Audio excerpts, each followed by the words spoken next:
Assalamualaikum warahmatullahi wabarakatuh. Selamat pagi anak-anak kelas 4 MI Tarbiyatus Syarifah.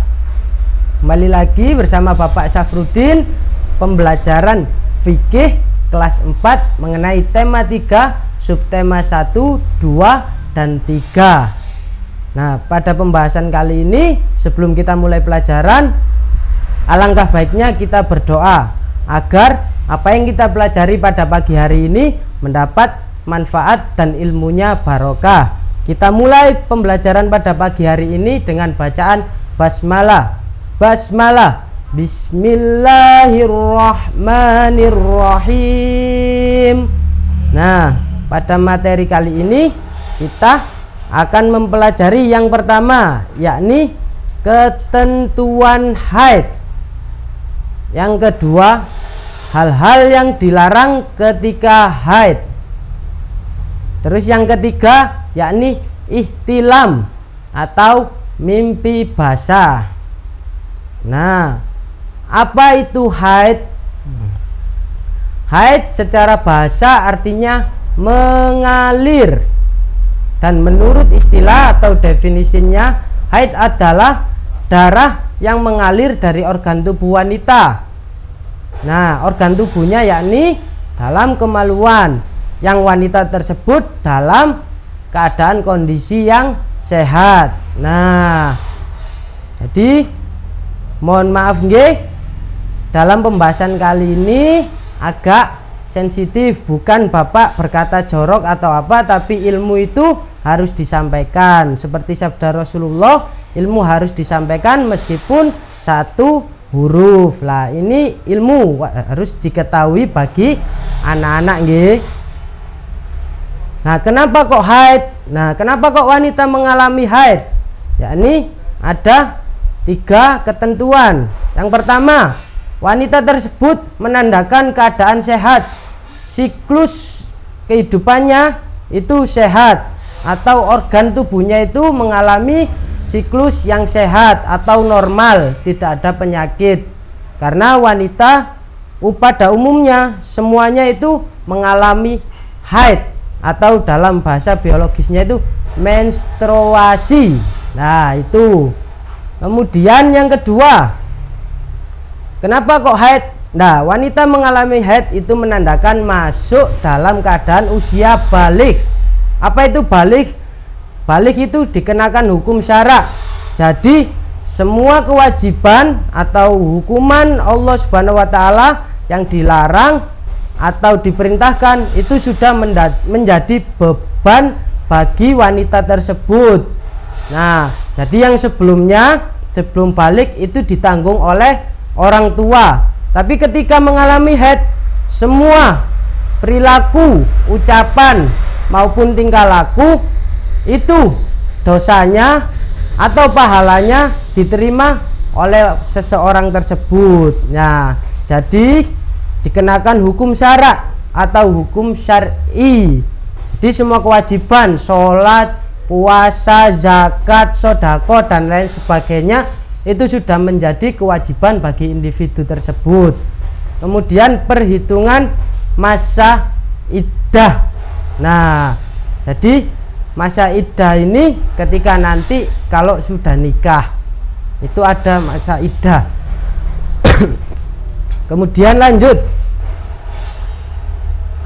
usia dan batas waktu haid. Berapakah usia haid? Usia haid pada normalnya dimulai dari usia 9 tahun. Nah, jikalau anak-anak kelas 4 itu berarti ada yang usia 9 bahkan 10. Jadi udah ada yang mengalami haid. Jadi jangan kaget. Dan diakhiri biasanya usia 50 tahun. Nah, loh, biasanya ada yang di usia 10, kok aku nggak haid?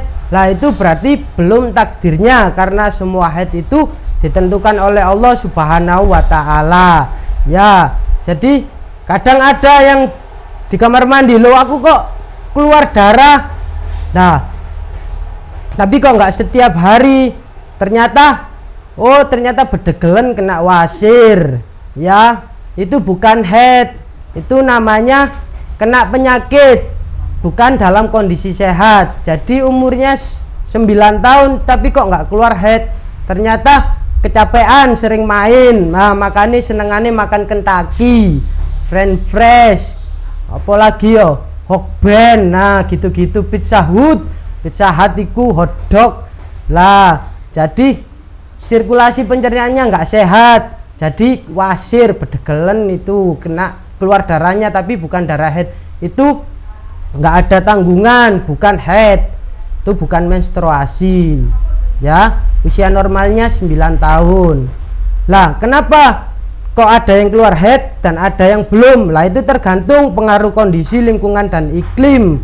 Jadi badannya yang sehat, hormonnya itu sudah mengalami usia yang cukup, hormonnya cukup, itu bisa keluar darah menstruasi atau haid. Itu semua tergantung kondisi tubuh, tergantung kondisi lingkungan maupun iklim. Kemudian, namun para ulama banyak perbedaan pendapat mengenai batasan atau ketentuan bagi orang yang haid. Nah, jadi makanya itu para ulama, namanya pemikiran ulama juga beda-beda, bisa kita ikuti, bisa juga tidak. Jadi perbedaan ada yang dalam usia 9, ada yang usia 12, nah diakhiri usia 50 tahun, dan ada yang mengakhiri usia 60 tahun. Jadi banyak perbedaan, tapi normalnya umumnya itu usia 9 hingga 50 tahun. 50 tahun itu masa menopause atau pemberhentian masa haid, seperti itu. Berapa waktu, batas waktu haid? Nah, pada umumnya itu 6 sampai 7 hari, namun bisa melebihi, kadang sampai 14 hari atau 15 hari. Jika lebih dari 15 hari itu patut dibawa ke dokter. Itu namanya darah istihadah. Nah, darah kotor yang keluar itu bisa juga darah penyakit. Nah, seperti itu. Batas umumnya 6 sampai 7 hari, bisa juga nggak sampai 6 atau 7 hari.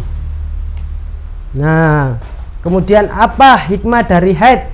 Kenapa kok si haid? Hikmahnya yang pertama, pertanda tubuhnya itu sehat, yaitu tadi lah, sehat, tidak sakit, kena wasir dan lain sebagainya, tidak luka, tapi siklusnya itu normal.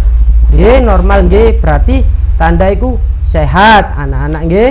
Yang kedua lah, pertanda memasuki usia balik, tadi yang seperti Bapak jelaskan. Wajib dikenakan hukum syara atau syar'i. Semua ketentuan itu ditanggung diri sendiri, bukan ditanggung oleh orang tua lagi. Jadi ketika haid berarti harus rajin ibadah, harus istiqomah, harus menyenangkan orang lain, harus banyak sedekah. Jangan sampai ditinggalkan, jangan sampai nggak puasa, nggak sholat, nggak apalagi mbujui. Engko wayahe males, mau aku lah, itu gak boleh. Jadi iku mbujui termasuk dosa, dosa masuk neraka, gumbule setan, kapok kon. Ya, perhitungan masa iddah ini tadi. Perhitungan masa iddah yakni ketika nikah. Lah ini anak-anak masih belum nggih. Itu ketika masih nikah. Itu nanti. Kemudian hal-hal yang dilarang ketika haid, yang pertama sholat. Kenapa kok nggak boleh sholat? Lah, haid itu kan darah kotor. Nah, jadi sholat itu harus dalam keadaan yang suci. Oke? Jadi tidak boleh sholat. Kemudian puasa. Nah, bagi anak-anak yang haid atau mengalami menstruasi itu dilarang puasa, malah bukan malah berdosa, tapi ketika melaksanakan itu malah berdosa karena dalam keadaan tidak suci, masih mengeluarkan darah yang kotor. Itu dimakfu atau dimaafkan dan tidak boleh melaksanakannya, malah dianjurkan tidak melaksanakan. Kemudian iktikaf. Apa itu iktikaf? Berdiam diri di masjid. Nah, biasanya kalau 10 akhir Ramadan itu mengejar Lailatul Qadar. Lah kasihan Lailatul Qadar dikejar-kejar. Lah iku iktikaf nggih. Biasanya 10 malam terakhir ganjil itu itikaf, berdiam diri di masjid dari malam terawih, habis terawih sampai subuh. Lah itu nggak boleh kalau yang perempuan ketika masa haid. Nggak boleh karena masjid itu tempatnya suci. Nggih, tempatnya suci buat sholat. Lah kan nggak boleh. Jadi dilarang untuk berdiam diri di masjid. Kemudian membaca Al-Quran. Nah, Al-Quran itu jelas, Al-Quran itu kalam Allah, dijaga kesuciannya. Jadi orang yang berhadas besar atau haid menstruasi tidak boleh membaca Al-Quran. Kemudian tawaf. Nah, ketika haji haid itu nggak boleh tawaf, tapi kegiatan lainnya sa'i, wukuf dan lain-lain, umroh, nah itu boleh. Kecuali tawaf, karena tawaf itu berada di Masjidil Haram, memutari Ka'bah. Tawaf itu yang memutari Ka'bah itu. Kemudian talak atau cerai. Lah ini nikah tadi, hubungannya sama masa iddah. Ketika talak atau cerai, nanti ketika bersuami istri, lah ketika haid itu tidak boleh ditalak atau tidak boleh diceraikan. Kemudian ke pembahasan ihtilam. Lah mimpi basah, apa itu mimpi basah? Ayo anak-anak, coba ditebak. Nah, apakah mimpi basah itu mimpi SpongeBob dibikini batem renang-renang? Oh, enggak seperti itu. Apakah Upin mandi sama Kak Ros guyang-guyangan banyu? Enggak gitu ya. Mimpi basah adalah ketika kita bangun tidur, nah celana atau baju kita sebagian itu basah karena keluarnya air mani. Lah kalau dalam bahasa biologisnya itu sperma. Nah, kenapa kok ihtilam? Kenapa kok mimpi basah? Karena yaitu salah satu tanda mencapai masa balik. Lah ini khusus bagi laki-laki. Jikalau udah mimpi basah ya atau ihtilam, itu tanggungannya ditanggung sendiri. Jadi untuk kewajiban sholat, dosa dan pahalanya itu ditanggung sendiri. Kemudian menunjukkan bahwasanya organ tubuhnya itu sehat, fungsinya secara normal. Lah normal kalau laki-laki itu mengalami ihtilam. Bagaimana hukumnya? Hukum ihtilam itu tidak apa-apa jika kita sedang tertidur dalam keadaan mukallaf atau tidak mengetahui, tidak membayangkan apa-apa. Nggih, jadi tidak terbebani kok moro-moro sret bangun-bangun udah basah. Lah seperti itu. Kemudian yang kedua, haram jika sebelum tidur kita berhayal atau melihat sesuatu yang haram, belum muhrimnya, belum waktunya kita lihat, kita bayangkan. Lah Upin sama sopo ikut temennya yang cewek ikut main, kita mimpi, kita berhayal enak yo. Terus kita moro-moro pas waktu tidur kebayang-bayang. Terus lihat, iku si boy anak langit, waduh, lihat rek sinetron, sing gak mendede iku pacaran, moro-moro bayang enak gak yo. Terus terbayang-bayang sampai tidur, iku moro-moro keluar. Waktu bangun-bangun lo kok basah. Lah itu gak boleh, malah haram. Makanya kalau tidur itu harus berdoa, jangan membayangkan yang belum waktunya. Yo, apalagi yang TikTok saiki, waduh ngerusak. Kemudian pembagian ihtilam. Ada ihtilam nikmah. Lah berihtilam atau mimpi basah tanpa bermimpi apapun. Lah itu kita tidur doa ya, moro-moro bangun-bangun udah keluar. Lah itu ihtilam, namanya ihtilam nikmah. Kemudian ihtilam ukubah, apa itu? Lah ketika kita bangun moro-moro basah tapi kita bermimpi gandengan sama orang lain, duduk-duduk nang taman, tapi yang belum dihalalkan secara agama, itu nggak apa-apa tanpa kita membayangkan. Tapi ingat lu ya, sebelum tidur kita berdoa, nggak boleh membayangkan cara disengaja. Ini mimpi yang tidak disengaja dengan tidak dihayalkan. Nah jadi itu mimpi basah. Jadi jangan dibayangkan mimpi basah, lo aku bangun kok teles kabeh, ternyata digabiori buku gak sholat subuh. Lah iku gak boleh, iku bukan mimpi basah tapi diguyang gabyur ibuke, salah gak sholat subuh. Nggih. Nah, untuk tugas di rumah ada 10.